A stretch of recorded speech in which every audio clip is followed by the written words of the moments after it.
Halo semuanya, balik lagi di Suprayonosi. Pada video kali ini kita akan membahas modul persiapan Undip tahun 2026 untuk mata ujian penalaran matematika dari proses Inten. Kita langsung ke soal yang pertama. Di teks yang pertama terdapat gambar di bawah adalah petak beberapa kota di Provinsi Makmur. Jarak kota D ke F adalah 30 km. Terdapat jalur tol dari A ke F dan F ke kota C yang dilukiskan dengan garis putus-putus. Untuk mencapai satu kota dari kota lainnya dengan menggunakan mobil, mobil harus melalui jalan seperti pada gambar. Oke, sebelum menyelesaikan soal-soal setelahnya, berarti kita mulai buatkan ini dulu ya, koordinat dari setiap titiknya. Misalkan ini adalah garis Y dan ini adalah garis X, maka ini adalah originnya di 0,0, maka titik A itu ada di 0,1 ya. A itu ada di 0,1, kemudian titik B itu ada di 1,4 ya, karena dia naik 4 langkah. Kemudian titik C itu berarti 5,1, karena kita geser sebanyak 1, 2, 3, 4, 5 dan ini naik 1 ya. Kemudian titik D ada di titik 3,5 dan titik E ada di 4,0 dan titik F ada di 3,2 ya. Gitu teman-teman. Kemudian di nomor 1, Elisa akan menaiki kereta dari A ke F. Jarak rel kereta yang ditempuh oleh Elisa adalah kilometer titik-titik. Sepertinya ada yang salah ini, antara titik A ke F itu harusnya jalur kereta bukan jalur tol ya. Karena di sini konteksnya tuh malah jarak rel kereta. Ya udah nggak apa-apa lah ya. Berarti kita coba mengerjakan di nomor 1 ini. Kita cari titik A ke F, otomatis kita cari jarak antara titik A ke F gunakan rumus jarak antar titik ya. Itu berarti XA dikurangi XF dipangkatkan 2, kemudian ditambah dengan YF dikurangi YA, YA dikurangi YF pangkat 2. Ini akarnya saya bikin ulang, tinggal kita substitusikan teman-teman. Lihat dari koordinat yang saya buat ini ya. Titik A itu ada di 0,1, titik F ada di 3,2 ya. Berarti kalau XA dikurangi XF berarti 0 dikurangi 3 pangkat 2 ditambah dengan 1 dikurangi 2 ya, pangkat 2. Lupa diakarkan. 0 kurangi 3 negatif 3 pangkat 2. Kemudian ini berarti negatif 1 pangkat 2. Negatif 3 pangkat 2 9 ditambah negatif 1 pangkat 2 1. Diakarin jadinya ditambah, jadinya akar 10. Ini adalah nilai AF-nya adalah akar 10. Tapi kita lupa bahwa di sini ada jarak antara kota D ke F, yaitu kalau kita lihat D ke F itu 3 langkah, 3 petak. Ya, berarti D ke F itu sama dengan 3 petak yang nilainya sama dengan 30 km. Berarti DF itu kalau dalam sebenarnya berarti 30 km kan ya. Berarti satu petaknya bisa dihitung nih. Berarti panjang satu petak sama dengan 30 dibagi 3. Itu sama dengan 10 km. Nah, AF di sini adalah panjang dari masih dalam skala ini, bukan skala sebenarnya ya. Berarti jarak AF sebenarnya adalah 10 km dikali akar 10. Ya, jawabannya berarti 10 akar 10. Berarti option yang benar adalah option yang A, teman-teman. Paham ya? Oke, lanjut nomor 2. Di nomor yang kedua, Roni mengendarai mobil dari kota A ke kota D melalui kota B. Dia berangkat dari kota A dari pukul 8 sampai dengan di kota D di pukul 10.30. Namun Budi berhenti terlebih dahulu di kota B selama 1,5 jam. Kecepatan rata-rata mobil Roni adalah, berarti yang perlu kita cek adalah kecepatan Roni dalam perjalanan ya. Berarti nanti dikurangin sama yang ini dulu. Oke, berarti A ke D melalui B ya. Sehingga berarti A ke B dulu nih. A ke B itu kalau kita lihat, ini kan berarti kalau kita hitung 1, 2, 3, 4 ya, ada 4 petak. Ini berarti 4 petak. Gitu. Kemudian dari B ke D. B ke D, 1, 2, 3, ada 3 petak. Maka total jaraknya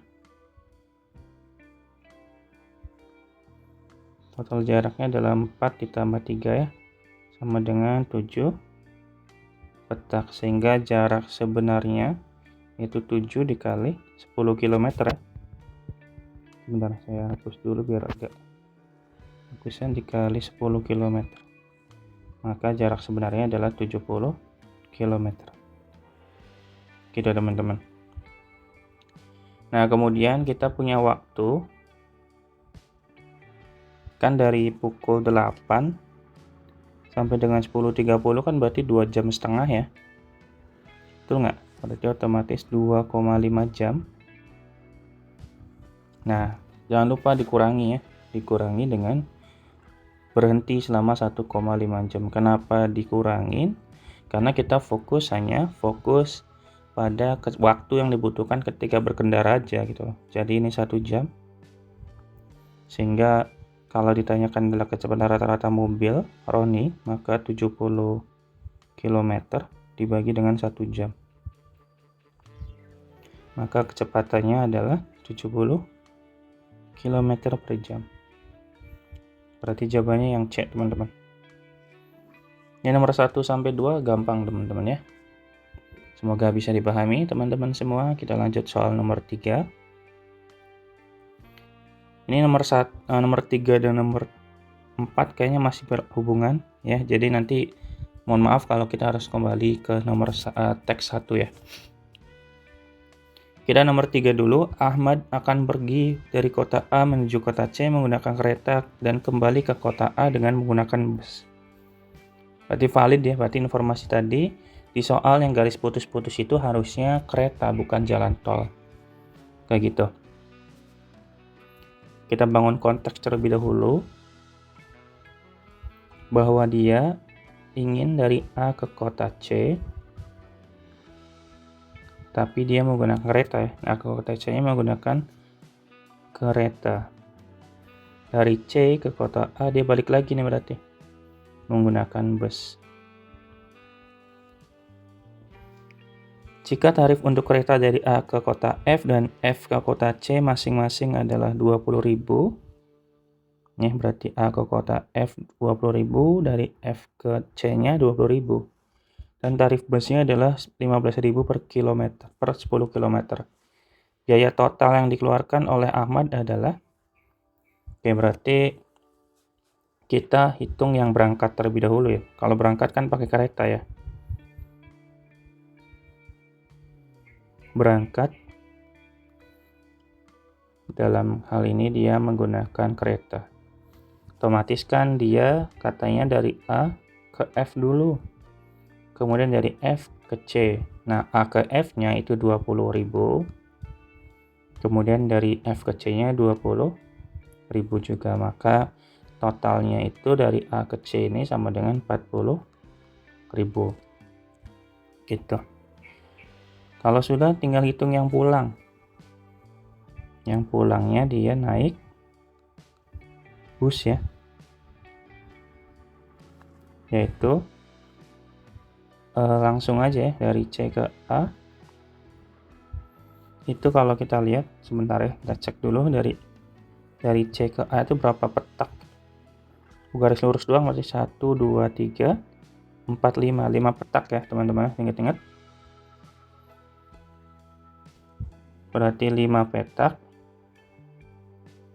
Sehingga jarak CA sebenarnya itu sama dengan CAS ya sebenarnya ya. Berarti 5 dikali 1 petak itu kan 10 km tadi ya. Berarti ini sama dengan 50 km. Nah, sehingga biayanya sama dengan 50 km dikali dengan 15.000 tadi ya. 15.000 benar. Berarti sama dengan 15.000 dikali 50. 75.000 ya. Oh sorry, ini tuh per 15.000 tuh per 10 km. Berarti kalau di sini 50 km harusnya di sini dikalinya 5 ya. 50 dibagi 10 kan 5. Berarti nanti 5 dikali 15.000 sama dengan 75.000. Sehingga total biayanya ya tinggal ditambah aja 40.000 ditambah dengan 75.000. Maka nilainya sama dengan 115.000 rupiah. Jawabannya yang C teman-teman. Lanjut nomor 4. Pekerja akan memasang drainase di bawah trotoar sepanjang ruas jalan A ke kota E. A ke kota E ya, ingat-ingat. Drainase berbentuk gorong-gorong. Satu beton gorong-gorong memiliki panjang 2 meter. Jumlah beton gorong-gorong yang diperlukan adalah, berarti A ke E dulu jaraknya berapa ya? Kita cek A ke E. Dari A ke E kalau kita lihat karena dia melewati jalan ya, maka 1 2 3 4 5 ada 5 petak. A ke E nya 5 petak, dan jangan lupa ya, 1 petak itu sama dengan 10 km. Jadi 5 dikali 10 km sehingga AE nya sama dengan 50 km. Nah 50 km nya kita ubah menjadi meter aja teman-teman. Berarti 1 kilo itu kan sama dengan 1000 ya, maka 50.000 meter. Sehingga kalau pertanyaannya banyak gorong-gorongnya, ya sama aja si panjang AE atau jarak dibagi dengan panjang gorong-gorong ya.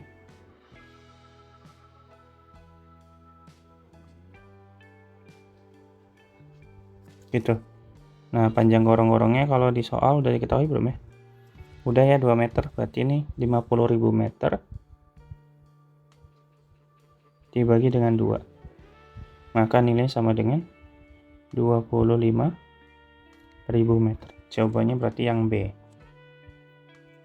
Gitu teman-teman untuk soal nomor 1 dan sampai dengan 4. Semoga bisa dipahami ya. Kita lanjut di soal nomor berikutnya dan kita baca dulu di teks yang kedua.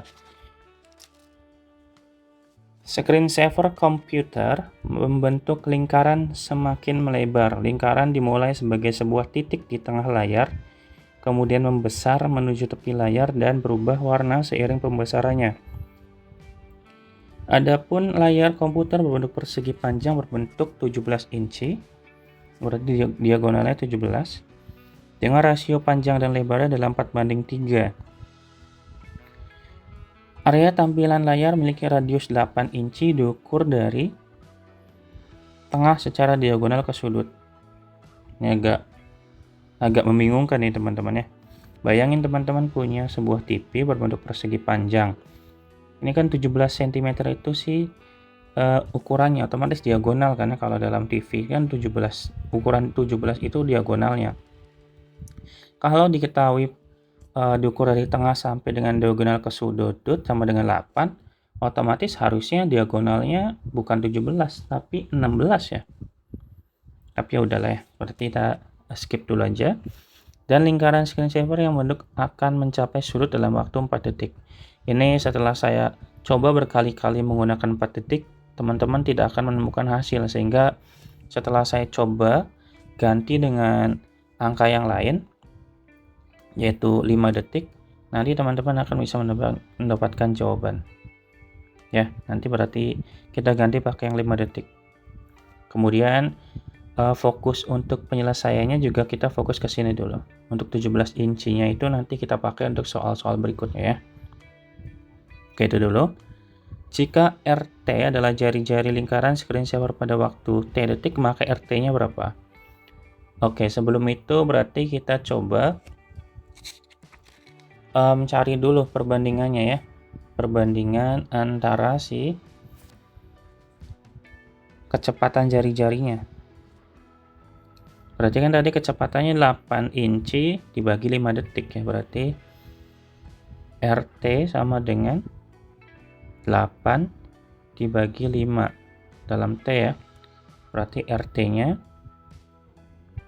sama dengan ini 1,6 T. Kayak gitu teman-teman ya. Ini teman-teman saya ganti dengan 5 ya teman-teman ya. Kenapa? Karena setelah saya coba berkali-kali, kita tidak akan pernah ketemu jawaban ketika di sini waktunya dalam 4 detik. Jadi saya berinisiatif, saya ganti sendiri dengan 5. Tapi kalau misalkan teman-teman punya soalnya dan sudah melakukan konfirmasi ke pihak terkait, teman-teman tinggal cek ulang aja kira-kira yang benar tuh berapa gitu ya. Nggak apa-apa, perbedaan itu sebagai bentuk pembelajaran aja. Paham ya? Nomor 6, luas lingkaran screensaver adalah 10,24 inch kuadrat terjadi pada dalam waktu titik-titik. Berarti kita manfaatkan rumusnya aja, rumus lingkaran. Berarti rumus lingkaran sama dengan PR kuadrat T ya. Gitu. Nah, luasnya sama dengan 10,24 pi sama dengan pi dikali dengan di sini berarti 1, ini harusnya gini maksudnya, T-nya tuh gini. Nah, gitu.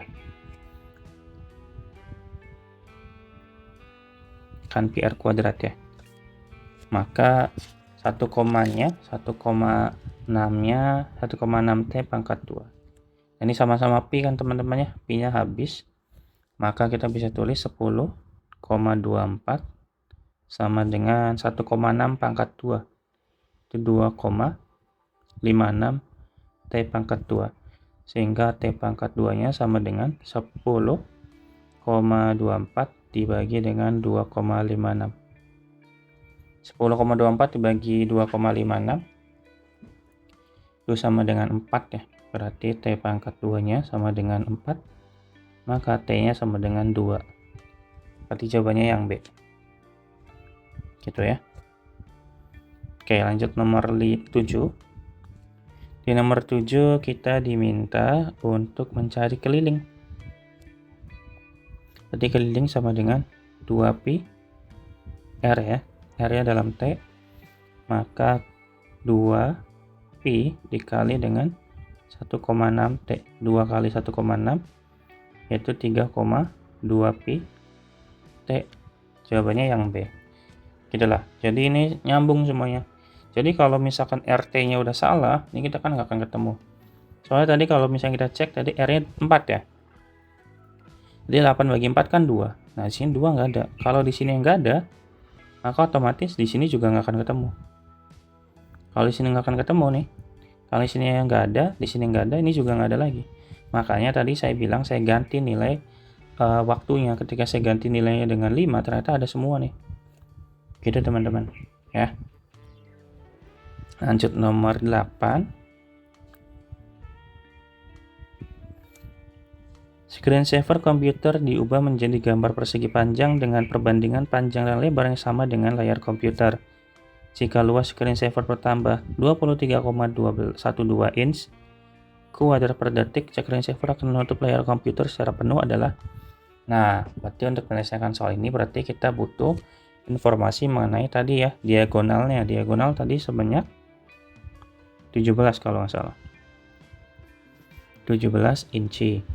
Kemudian rasio panjang dan lebarnya tadi kita coba cek dulu ya.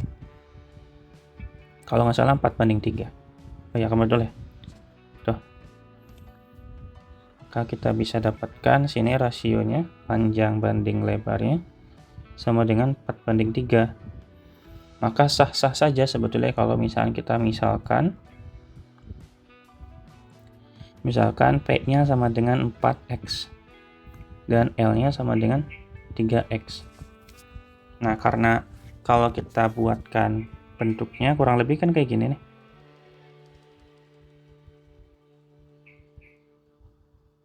Nah, ini berarti 4x ini, 3x ini 17 ya.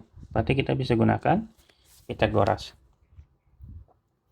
Itu berarti 17 kuadrat sama dengan 4x kuadrat ditambah 3x kuadrat. Ini berarti 289. Berarti 16x kuadrat ditambah dengan 9x kuadrat. Sehingga hasilnya adalah 25x kuadrat. Ini sama dengan 289. Maka x kuadratnya sama dengan 289 dibagi dengan 25. Maka x kuadrat sama dengan 11,56. Nah, karena kita butuh nilai luas, maka kita butuh luas dari persegi panjangnya atau komputernya. Luasnya itu kan berarti panjang kali lebar aja kan. Panjangnya 4x, lebarnya adalah 3x, maka L-nya sama dengan, L besarnya atau luasnya sama dengan 12x kuadrat kan ya. Nah, kita tinggal masukin 12x kuadratnya yaitu 11,56. 11,56 dikali 12, maka L-nya sama dengan 138 ya, 0,72. Gitu. Kalau ditanyakan waktu, berarti waktu sama dengan luas aja ya, luas dari komputernya dibagi dengan laju pertambahan ya. Tadi lajunya apa? Laju bertambah ya, laju pertambahan. Maka nilainya luasnya sama dengan 138,72 dibagi dengan lajunya sebanyak 23,12.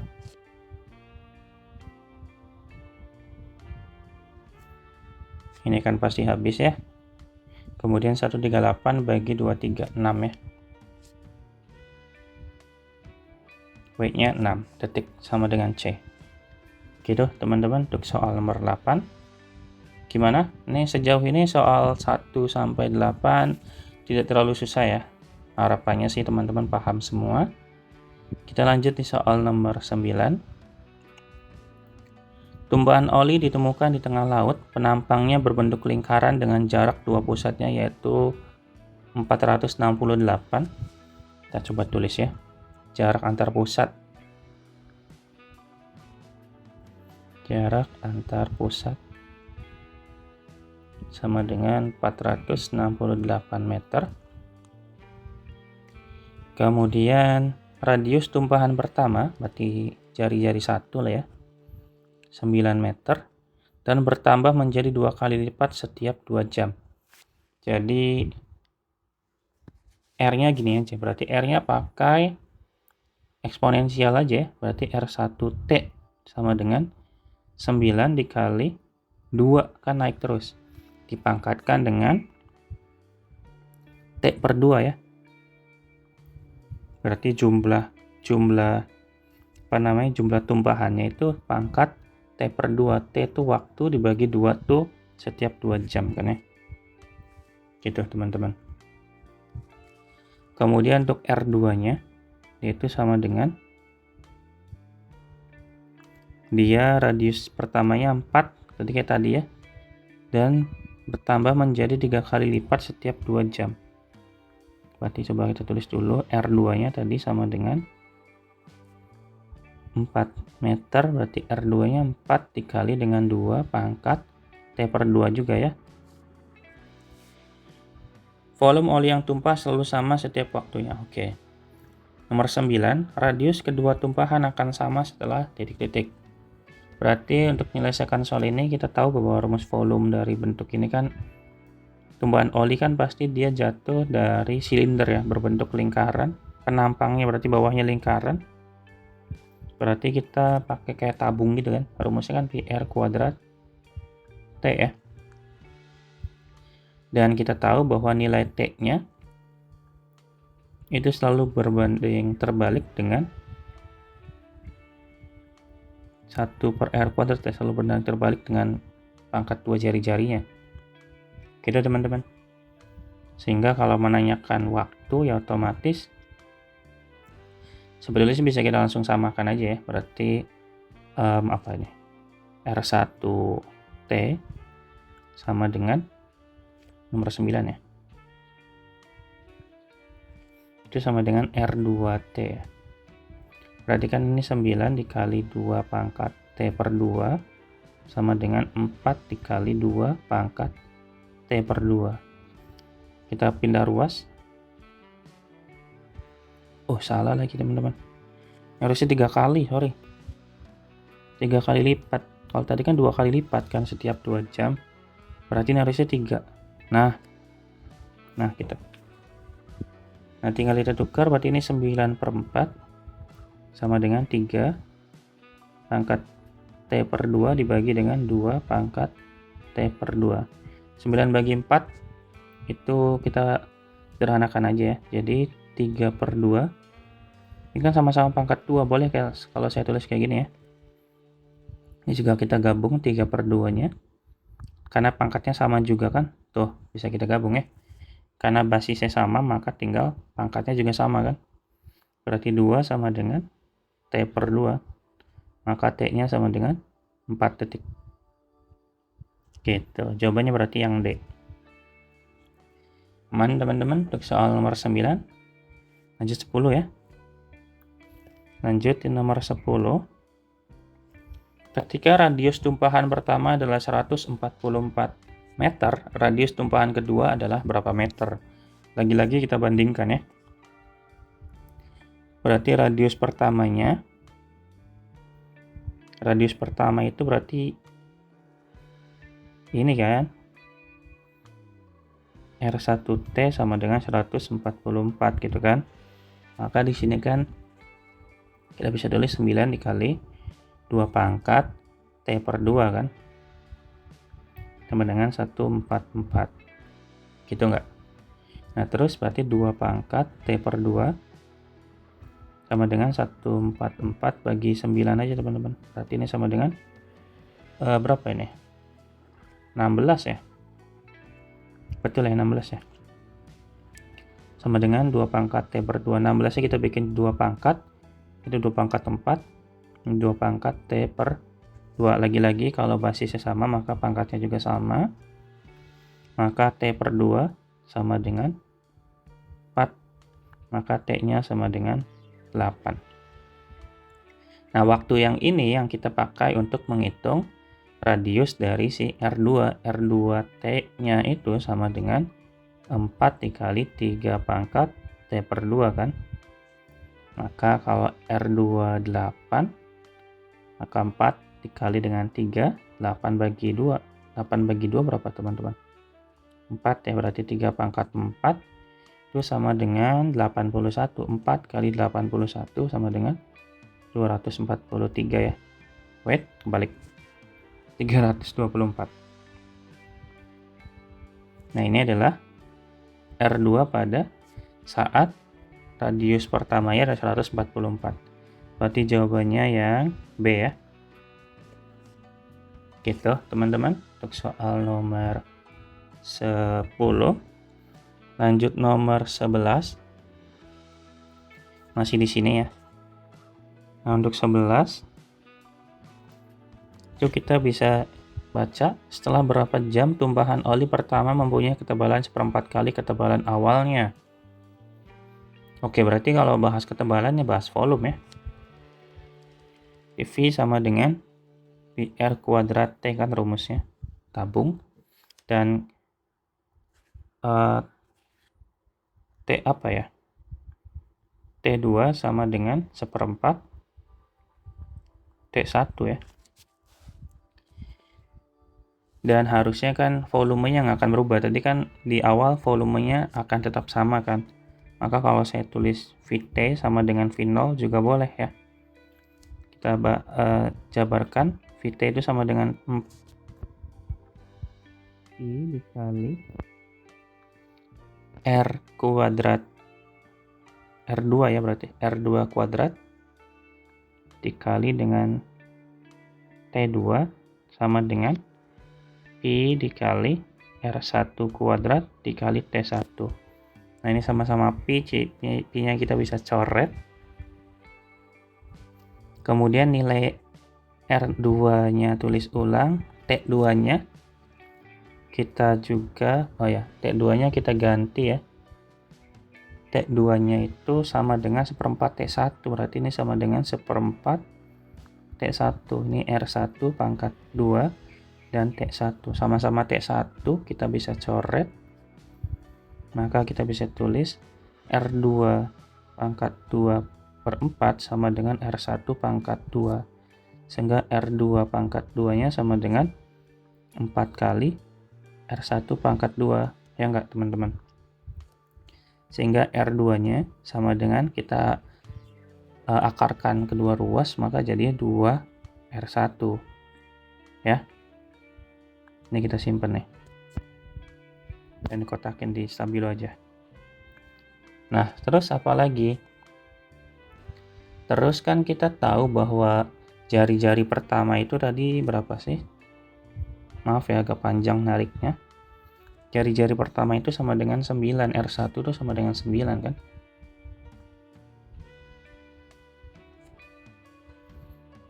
R1 sama dengan 9, dan kita tahu bahwa R2 sama dengan 2 kali R1 kan? Sehingga R2-nya sama dengan 2 dikali 9, maka R2 sama dengan 18. Maka kalau pertanyaannya adalah berapa jam tumbuhan oli pertama mempunyai ketebalan, berarti kita gunakan rasio tadi aja, rasio lagi ya. Berarti R1T sama dengan 18. Tadi kan ini R2-nya udah 18 ya. Yaitu berarti 9 dikali 2 pangkat T per 2 sama dengan 18. Maka 2 pangkat T per 2 sama dengan 18 dibagi 9, 2. Ini pangkat 1, maka pangkatnya sama dengan T per 2 sama dengan 1. Maka T-nya sama dengan 2 ya. Jawabannya yang A, teman-teman. Gitu untuk nomor 11. Gimana teman-teman? Ini menurut saya jauh lebih mudah daripada PK ya. Yang PK kemarin tuh soalnya banyak dan ribet. Kali ini gampang-gampang soalnya. Lanjut nomor 12. Oh, masih lagi aja. Di nomor 12 ini kedua tumpahan akan bersinggungan setelah berapa jam. Berarti kita butuh informasi tentang jarak antar pusat tadi ya. Antar pusat tadi, oh ya ini 468. Berarti jari-jari pertama, berarti R1T ditambah dengan R2T, nilainya akan sama dengan 468. Maka ini kita bisa jabarin aja, 9 kali 2 pangkat T per 2 tambah dengan 4 dikali 3 pangkat T per 2 sama dengan 468. Ini berarti coba kita pindah ruaskan aja atau gimana ya teman-teman? Sebetulnya sih kalau misalkan pengen cepat ya tinggal substitusi aja nih nilai waktu yang punya di sini ke dalam soal. Coba kita substitusikan ketika T-nya sama dengan 8. Maka kalau kita punya 9 dikali 2 pangkat T per 2 berarti 8 per 2. Cuma coba-coba aja teman-teman ya. Sebenarnya sih bisa pakai cara, tapi kayaknya agak panjang juga, jadi pakai coba-coba aja. Ini 8/2 sama dengan 468. Berarti ini 9 dikali 2/4 ya, ditambah 4 dikali 3/4 sama dengan 468. Berarti 2/4 itu 16, ini berarti dikali 9 ditambah 4 kali 81 sama dengan 468. Berarti ini 144 ditambah dengan 324. Oh, ini harusnya betul sama teman-teman. Berarti 468. Nilainya sama nih. Berarti tepat ya. Berarti T-nya sama dengan 8. Nah, kalau pertanyaannya, Kak, kalau misalnya nggak pakai cara itu bisa nggak? Bisa, teman-teman. Coba. Nanti ujung-ujungnya sih, nanti bentuknya dimisalkan, nanti diubah, dioperasikan dalam bentuk aljabar, ini ketemu nilai T-nya. Pasti ketemu. Tapi karena nanti ribet, mending disubstitusiin aja satu-satu dicoba. Ya, paham ya? Oke, lanjut nomor berikutnya di teks yang keempat. Grafik di bawah menyajikan jumlah seluruh siswa dan jumlah siswa laki-laki pada 4 sekolah A, B, C. Di sekolah A totalnya adalah 150, laki-lakinya 100. Berarti gimana ya nulisnya ya? Gini aja berarti. Berarti SMA A. SMA bukan ini. Ya nggak apa-apa lah, SMA A misalkan ya. Nah, maka totalnya itu kan tadi 150 ya. Kemudian laki-lakinya 100. Maka perempuannya kan pasti selisihnya aja, yaitu 50. Kemudian sekolah B, yaitu totalnya sama dengan 240, L-nya 180, maka P-nya 60. SMA C,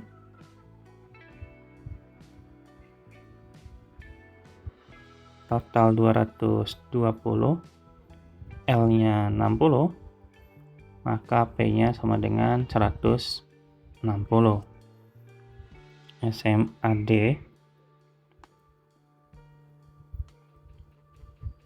total 200, L-nya 90, maka P-nya sama dengan 110 ya. Gitu. Terus kita cek di pernyataan 1. Pernyataan berikut mana yang benar? Persentase jumlah siswa laki-laki di sekolah B lebih besar daripada di sekolah C. Berarti kita bandingkan nih persentase laki-laki di B dan di C. Oke, nomor 13. Nah, untuk bandinginnya, teman-teman bandingin aja persentase laki-laki di B ya. Laki-laki di B itu 180 dibandingkan dengan total ya, berarti 180 per 240. Ini berarti kalau dibagi 60 kan 3/4 ya. Sama dengan 75%. Persentase laki-laki di C sama dengan 60, pasti lebih kecil ya. 60 per 220. Ini ada di sekitar 27,3 ya persen. Berarti otomatis persentase laki-laki di B jauh lebih besar daripada persentase laki-laki di C. Sehingga pernyataan 1 benar ya. Lanjut pernyataan yang kedua. Rasio jumlah siswa perempuan dan jumlah siswa laki-laki di sekolah A lebih besar daripada di sekolah D. Si perempuan, rasio perempuan di A dan rasio laki-laki di A itu sama dengan tadi berapa di A tuh? Berarti 50 per 100 ya. Itu sama dengan setengah atau 0,5 lah ya. Kemudian rasio perempuan di sekolah D dan laki-laki di sekolah D sama dengan 110 per 90. Ini mah lebih gede daripada 1 ya. 1,2an ini. Jadi otomatis pernyataannya itu berarti persentase di A itu 0,5 kan lebih kecil daripada 1,2 ya. Berarti pernyataan lebih besar itu salah. Ini salah. Nomor 3, persentase jumlah siswa perempuan di sekolah B paling kecil. Oke, perempuan di B, berarti kita harus cari dulu ya. Masing-masing perempuan persentasenya berapa. Kita cek perempuan di sekolah A, berarti 50 per 150. Sama dengan 1/3 ya. Atau sama dengan 3,3%. Yang B ada 60 per 240. 60 per 240 sama dengan 1/6 ya. 1/4, sorry. 1/4, maka ini 25%. Yang C ada 160 per 220.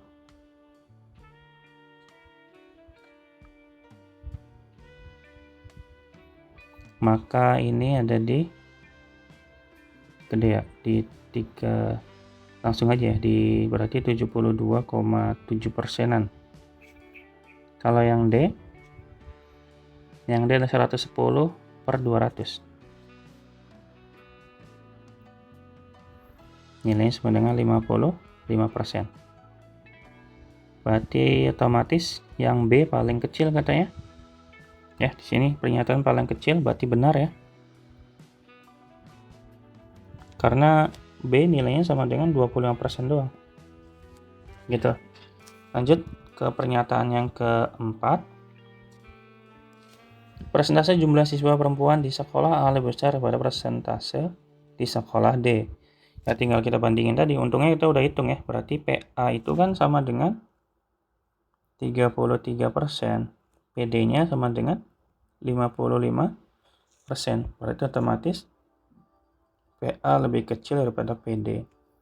Sehingga pernyataan yang keempat juga salah. Jadi pernyataan yang benar hanya ada di pernyataan 1 dan 3. Jawabannya berarti yang B, teman-teman. 1 dan 3. Oke, bisa dipahami teman-teman semua. Kita lanjut nomor 14. Oh, masih lanjut. Pada ulangan matematika di SMA A, mereka mempunyai rata-rata 77. Rata-rata skor ujian wanita 50% lebih tinggi daripada rata-rata ujian pria. Rata-rata ulangan wanita adalah. Oke, berarti kita gunakan rumus gabungan. Masih ingat nggak teman-teman rumus gabungan? Yaitu X bar gabungan sama dengan X bar. Ini konteksnya adalah laki-laki dan perempuan, berarti X bar laki-laki dikali dengan jumlah laki-laki ditambah dengan X bar perempuan dikali dengan jumlah perempuan dibagi dengan laki-laki ditambah perempuan. Tadi rata-rata gabungannya sama dengan 77 dan jumlah mereka tuh tadi berapa ya? SMA A itu 150 ya. Ya, jumlah totalnya 150. Berarti per 150. Dan jumlah laki-lakinya tadi 100 kalau nggak salah ya. Dicek lagi, ini laki-lakinya 100, perempuannya 50. Jangan lupa ya. Nah, berarti di sini tulis saja X bar L, ini berarti 100 ditambah. Nah, di sini X bar P dikali dengan 50. Dan di sini ada keterangan bahwa rata-rata ujian wanita 50% lebih tinggi daripada rata-rata ujian pria. Berarti kan kalau kita tulis rata-rata perempuan sama dengan rata-rata laki-laki ditambah dengan setengah dari atau 50% dari si rata-rata si laki-lakinya itu sendiri kan. Jadi otomatis rata-rata perempuan itu sama dengan 3/2 dari rata-rata si laki-laki kan. Ya enggak? Sehingga berarti ini tulis saja X bar laki-laki kali 100 tambah dengan X bar perempuannya diganti dengan 3/2 X bar laki-laki dikali 50. Nah, 77-nya kita kali dengan 150.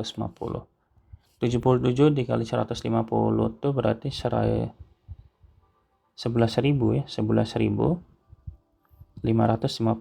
Sehingga kita bisa tambahkan, ini tulis ulang dulu, 100 X bar laki-laki ditambah dengan 50 bagi 2 itu 25. 25 dikali 3 75 ya. 75 X bar laki-laki. Sehingga ini berarti sama dengan 175 X bar laki-laki, teman-teman. Ya enggak? Terus kita bisa bagi nanti dengan 11.550 ini. X bar laki-laki sama dengan 11.550 dibagi 175. Langsung saja kita hitung. Berarti X bar laki-laki sama dengan 66. Rata-rata laki-lakinya 66. Dan rata-rata perempuan yang ditanyakan. Dan yang perempuan sama dengan 3/2 dari rata-rata laki-laki. Maka sama dengan, gede banget ya, 99. Gitu. Karena 66 dibagi dengan 2 33 kali 3 99. 3/2 nya dari sini ya. Cobanya yang B, teman-teman. Oke, soal terakhir nomor 15. Ini soalnya gampang, cuman dituliskan, disajikan optionnya dalam bentuk peluang, dimana kejadiannya masih dalam bentuk kombinasi ya. Jadi kelihatannya susah, padahal mah gampang ini.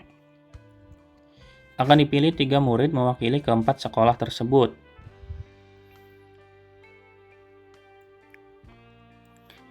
Mengikuti lomba debat pidato berbahasa Inggris di tingkat nasional, peluang terpilihnya 1 atau 2 murid perempuan sebagai peserta pidato dengan syarat harus peserta SMA-A. Karena 3 siswa dari 1 atau 2 kan berarti 3 siswa ya. Artinya syaratnya itu harus dari peserta A, berarti kita cek dulu. NS-nya kita cek dulu. Karena kan ini peluang ya, otomatis ruang sampelnya harus dihitung juga. Yaitu kita ambil 3 dari total si sekolah atau SMA A itu kan 150 tadi, sama kayak nomor 14 berarti 150. Berarti tinggal kita cek aja solusinya. Karena kalau peluang itu kan rumusnya sama dengan NA dibagi dengan NS kan. Itu otomatis NS sama dengan kombinasi 3 dari 150. Berarti yang betul apa sih yang ini? Karena yang lain nggak pakai 150. Ya, jawabannya pasti E. Tapi karena kita mau dijelaskan, kita jelaskan dulu ya. Biarin, nggak apa-apa. Kita udah tahu jawabannya. Kita harus buktikan dulu. Oke, berarti coba kita tadi kan perempuan itu di sekolah A itu sama dengan 50 ya.